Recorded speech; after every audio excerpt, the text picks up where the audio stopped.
Today we're going to talk about the rules of using social media during a breakup.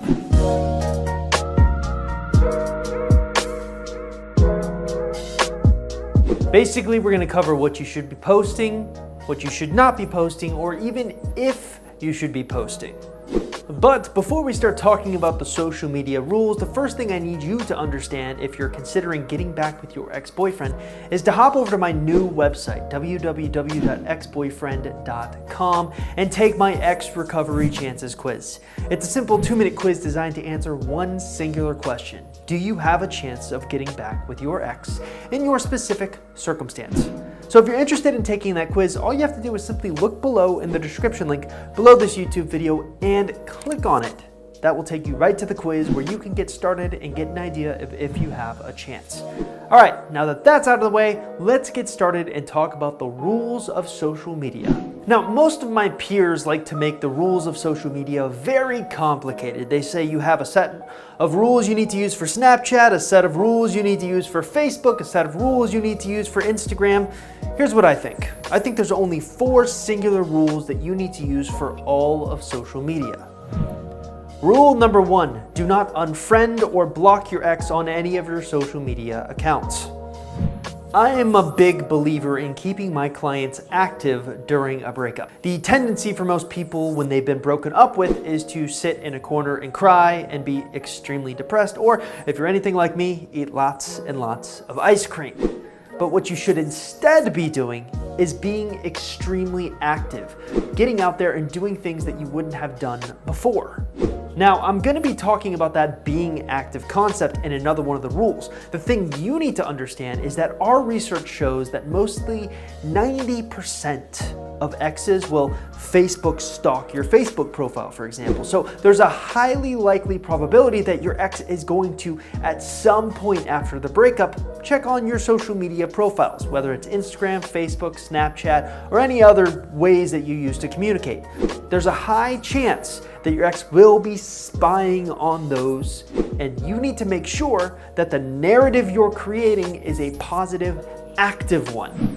Now, the problem for most people is you have this knee-jerk reaction after the breakup. You immediately block your ex or unfriend them so they have no way of seeing these awesome updates that you're going to be posting. So it's extremely important that you do not block or unfriend your ex with your social media profiles. Rule number 2. Do the opposite of what you did with your social media accounts after the breakup.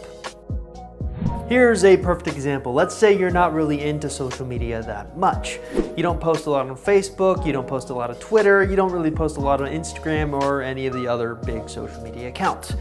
But after the breakup, when you want to do something the opposite, you're going to want to post a little bit more. Now, don't get crazy with it. If you didn't post at all, maybe post just once or twice a day. Or if you want to even scale it back a little bit, maybe 2 or 3 times a week. But it's important that you do the opposite of what you did.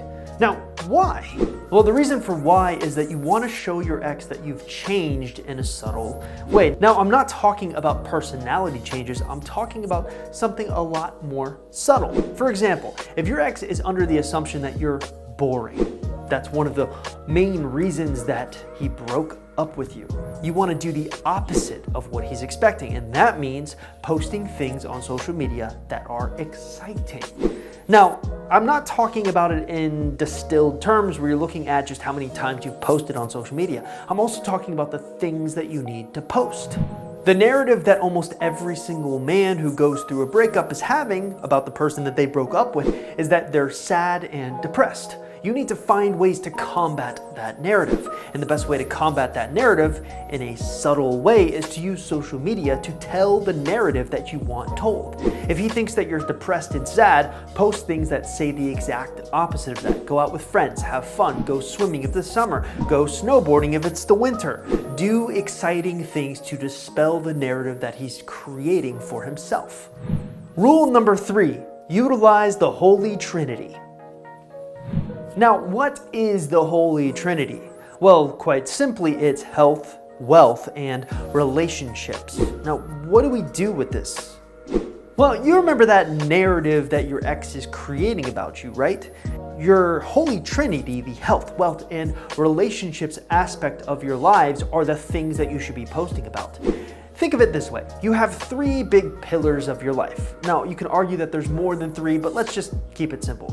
3 big pillars in your life: health, wealth, and relationships. Most of the time when people go through breakups, their health takes a decline, their wealth takes a decline because they can't focus at work, and finally their relationships take a decline because guess what?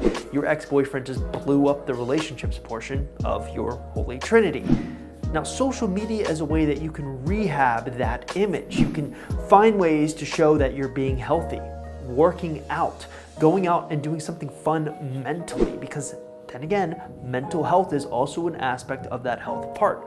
You can do something with relationships. Go out and post things about all the people you're meeting. Maybe you're going on a new date with someone. And then finally, wealth. Maybe you're doing an awesome job at work. Well, post something about that. The possibilities are endless.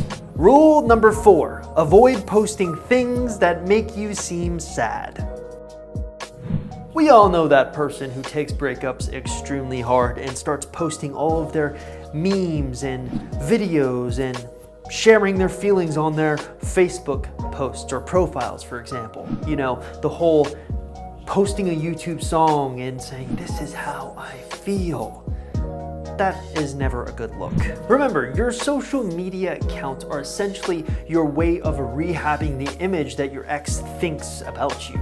If he thinks that you're super depressed about the breakup and you're posting things that create and work into that narrative, it's not gonna help you. You're just simply gonna reinforce the fact that he got the better of you in the breakup, that you care more about the relationship than he does, which of course makes him have godlike power. We don't need your ex-boyfriend feeling like a god. We need him putting you on a pedestal, and the best way to do that is to avoid posting sad memes, sad songs, sad Instagram stories, sad, crying or Facebook lives, or you name it. Avoid those things. Hey, thank you so much for getting to the end of the video. Again, if you haven't already, hop over to my new website, www.exboyfriend.com, and take my Ex Recovery Chances quiz. It's a quiz that will teach you how good of a chance you have of getting your ex-boyfriend back. Again, if you haven't already, make sure you subscribe to the YouTube channel so that you can get updates any single time I post a new video or simply respond to one of your comments. Thank you so much for getting to the end of the video. Again, if you haven't already, take the quiz, click that subscribe button and the bell notification, and I'll see you guys next time.